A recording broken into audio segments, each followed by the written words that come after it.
dhaame osoo jedhu na arrabsa. Maaliif dhaamtee sababaatti na dhufte beekan?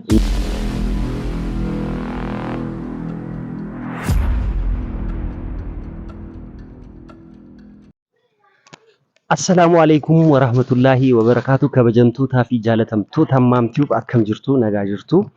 Mee Muktaar waa gaggaafachuu barbaade. Muktaar mee maal jetta? Waalaikum salaam warahmatullahi wabarakatuh. Siin jedhee jira. Maal na gaafachuu barbaadde? Gaafiin an siin gaafadhu Muktaar kanaan dura wanta jiru ni beena. Amma akkam jira mee wanta jiru nu ibsi. Kanaan duras ammas bareeda jira alhamdulillah. Daa'ima kee wajji jaartii kee wajji akkam jirtan mee akkam jirtan? Nagaa jirra galata isaa wata kan jiranii qayo akkuma namni jiraatutti jiraata. Maamun murtaa gaafii Akkama gaafii kiyya wanta jiru akkam jira?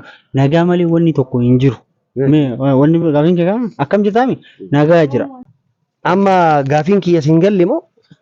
Nagaa leewasi. Jaartii tee fi ilma kee wajjin nagaa jirraani. Nagaa jirtanii hin beeka.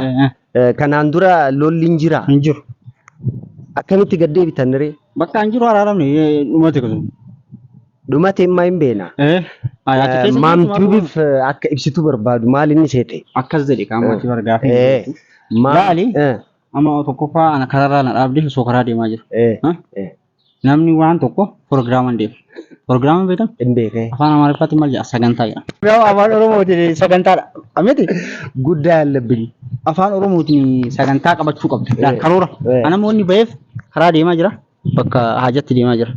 Si galee ati kararratti na dhaabdee akkam jirta jaartii tee wajji yoo jettu kuni gaafii birooti. Itti yaaddee yoo ta'e illee mana dhuftee na gaafachuu qabda. Walitti araaramu ati keessa jirta jaartii quba qabda wajji jirra. Garuu ati uummata keetii ibsuu barbaaddee akkam jirtaa yoo jettu anama deebiinaan sii qabu nagaa jiraadha. Akkanaa miti afaan Oromootiin akkamirra jirtaa immoo erga walitti araaramtanii maaltu jiraadha. Tole atu jalqabdee egaa araaramtan booda maaltu jira? Nagaa malee humuun jiranii akka gaarii jirra. Gammachuudha alhamdulillah. Maal jedhan beektaa? Makmaaka jedhee naarkaa badee jiru. Naarkaa badee amma gisee biroo siin makmaaka hordoftoota kenna. Amma yaadi makmaaka yaaditi simaamtu biif ibsa. Yoo namni wal lola ni araarama. Jaarsi rakkoota kan qabu arsiin immoo dubbiin ifta. Ni beekta. Yoo waa balleessitullee amma ati fakkeenyaaf yoo waa balleessitu waa abdatti waa balleessita. Nama kana booda itti deebi'a yookiin immoo isin rakkoon qabu yookiin isin aartu yookiin isin eegasii walitti hin araaramne amma dubbiin jaarsi hin fidne hin jiru jaarsi gumaa namaatu hin fixa araaramne atama karaa irratti na dhaabdee akkam jirtaa hoo jettu hordoftoota akka hojjettoota kee komentii dhiyootaan argee jira gaafis illee si gaafataa jiranii atillee jechi kee dhugaadha. Ammaaf wanti tokko hin jiru nagaa jira nagaan ala waata kan jiranii. Gammachuu isaan illee viidiyoo dalagaa jira argaa jiranii atillee immoo dhuftee dalaguu dandeetta. Na hordoftoota akka hojjettoota maamtuuf subscribe like godha. Na gaafii biroo qabda? Gaafii biroo qaba. Gaafiin kiyya maalinni viidiyoo maaliif hin waraabne?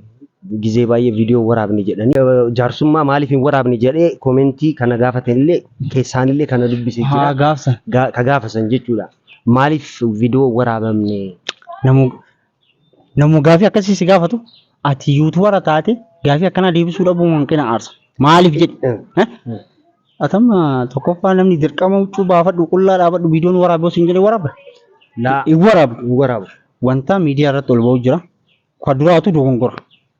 Duraatu yoo viidiyoon akka mucatti hojii gadhiisee naan eegas isilleen aartiitiin gadhiifteen nama hedduutu waa'ee wal dhabiinsa keenyaa saniif aare. Sigalee achi booda immoo jaarsummaan nama kaameraa seen dandeenye jira dubbiin qalbii miti keessan fixanii yoo achitti namni rakkina yoo himate rakkina kenna dirqama wal baatu himuu qabna. Ta'uun qabu jaarsummaa viidiyoon waraabame.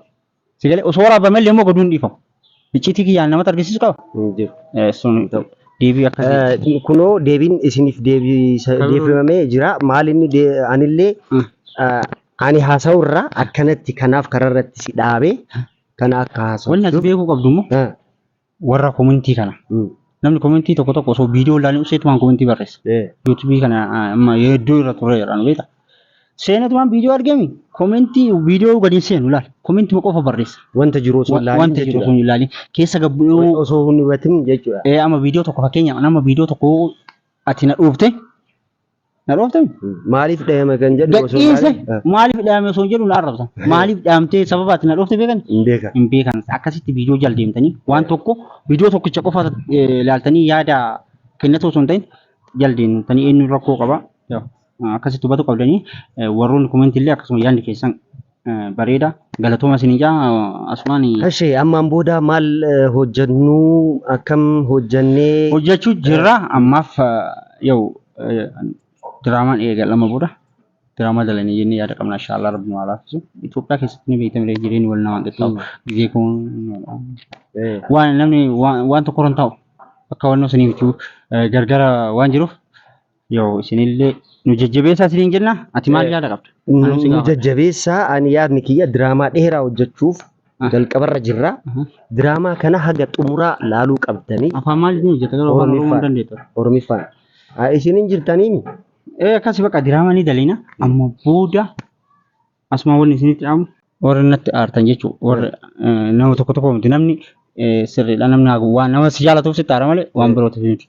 Dhiifama viidiyoo yuutuubii keessatti dhiifama gaafadhee jira uummanni as hin jirre illee kan jirta dhiifama isiniin jenna ammaaf gammachuu malee waan akka hin jiranii isinitti haa ta'u. Assalaamu alaikum warahmatullahi wabarakaatuh. Ani muddama qaba maal jettu? Turtiin kennaa akkana fakkaata. Wassalaamu alaikum warahmatullahi wabarakaatuh. Eessa deemta garuu? Bakka jechuun dalagaa namallee qaxaloo namaan qaba. Wajjin deemna ka? Maal gootate? Ani hin barbaachisu.